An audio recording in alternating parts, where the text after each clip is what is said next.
গাছ লাগানো হচ্ছে। এখানে স্কুলের শিক্ষক এবং এনএস গ্রুপের যারা ছাত্রছাত্রী রয়েছেন সবাই আগ্রহী হয়ে গাছ লাগাচ্ছেন। কিন্তু দুঃখের বিষয়, ঠিক আজকে সকালে উত্তর দিনাজপুর কালিয়াগঞ্জের সরষা এলাকাতে ভোরবেলায় কুয়াশাকে দেখে মাথায় রেখে তারা যারা গাছ কাটেন তারা গাছ কেটে চলে গিয়েছেন। আমাদের যাওয়ার আগে কিন্তু তারা পালিয়ে গেছেন। পানি করবো এই যে বাচ্চারা, স্কুলের ছাত্ররা আজকে এই এলাকাতে সাহেবঘাটা মালগাঁও এলাকাতে, মালগাঁও পঞ্চায়েতের বিভিন্ন জায়গাতে তারা প্রচার করেছেন। আমরা খবর দেখিয়েছিলাম বড়াল গার্ল স্কুলে সোলার প্যানেল লাগানো হয়েছিল, ঠিক একই সঙ্গে জিনগাঁও স্কুলে লাগানো হয়েছিল। কেন এই ধরনের উদ্যোগ নেওয়া হয়েছে, আমি সরাসরি যিনি উদ্যোক্তা রয়েছেন এখানকার অ্যাসিস্ট্যান্ট হেডমাস্টার মশাই, তার থেকে কথা বলবো। একটু কী বলবেন, এই কেন এই ধরনের চিন্তা ভাবনা করলেন? এটা তো পশ্চিমবঙ্গ সরকারের আলোচ্য যে প্রজেক্ট, সেই প্রজেক্টের আওতায় এই সোলার প্যানেলটিকে 10 কিলো ভোল্টের পার ডে ক্যাপাসিটি বসানো হয়েছে। এটা সম্পূর্ণ অন গ্রিড,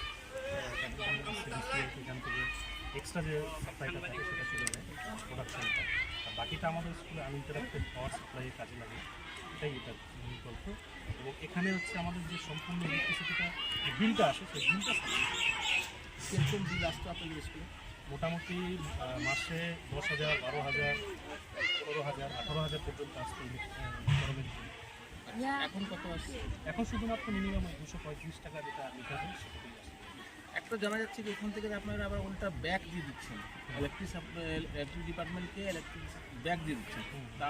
তা নিয়ে কি আপনারা কোনো কিছু পাচ্ছেন সরকার থেকে, না সব নিয়ে চলে যাচ্ছে আপনার? না, তার থেকে আমরা কিছু পাই না। যেটা এক্সেস ইলেকট্রিসিটি জেনারেট হয় সেটা WBSC-DCL অটোমেটিক সিস্টেমের মাধ্যমে। এটা কোন ফান্ড থেকে কত টাকা খরচ করা হয়েছিল?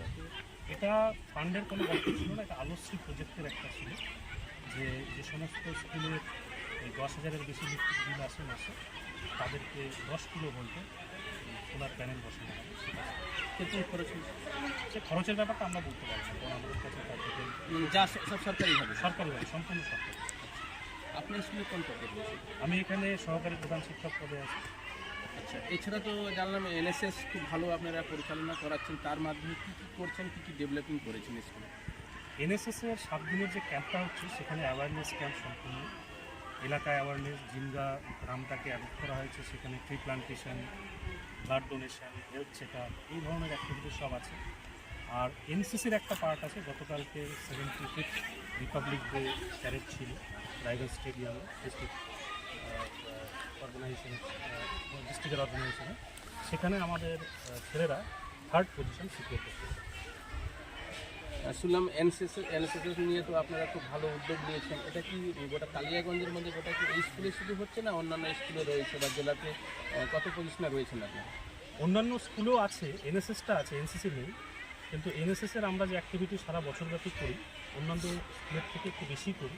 এবং এনসিসি তো কালিয়াগঞ্জ ব্লকে একমাত্র জিনিয়া স্কুলেই আছে। কতজন ছাত্রছাত্রী রয়েছে তার সঙ্গে যুক্ত? এনএসএসে আছে 50 জন, এনসিসিতে আছে 100 জন। কারা কারা কী কী র্যাঙ্ক করেছে স্কুল থেকে র্যাঙ্ক বলতে যে অ্যাক্টিভিটি থাকে সেই অ্যাক্টিভিটির বিভিন্ন পুরস্কার আসে। স্পোর্টসে যারা যায়, এনসিসি এনএসএসের ছেলেমেয়েরা স্পোর্টসে যায়, বিভিন্ন পুরস্কার নেয়। বিভিন্ন প্রোগ্রাম, অনেক স্কুলের প্রোগ্রাম থাকে, স্পোর্টস থাকে, তারা আমাদেরকে ইনভাইট করে। আমাদের এখান থেকে প্যারেড টিম যায়, তারা বই করে আসে, সম্ভাষণ দেয়, এই বিষয়গুলো করে। 26 জানুয়ারি স্যার, আজকে স্কুলের পক্ষ থেকে পিকনিকের আয়োজন করলেন, কেন এই ধরনের চিন্তা করলেন?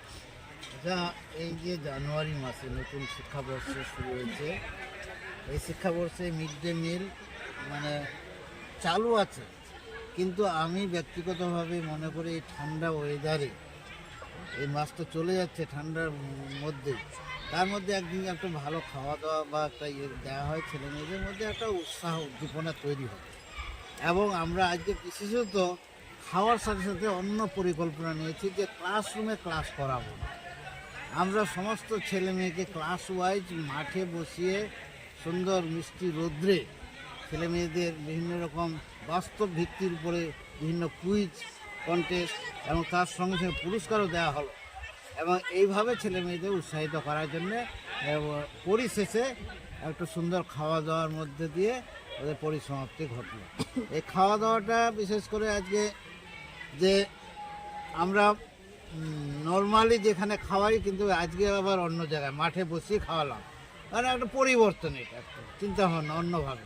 তাদের ছেলে মেয়েদের মধ্যে উৎসাহ উদ্দীপনা প্রচুর দেখা গেল, ডেকে ডেকে নিচ্ছে। এবং খাবার তো মেনু আবার চেঞ্জ হয়েছিল আজকে। হ্যাঁ, মেনু আজকে আমাদের ভাত, ডাল, সবজি, মাংস, চাটনি এবং শেষে তাতে একটা করে রসগোল্লা দেওয়া হচ্ছে।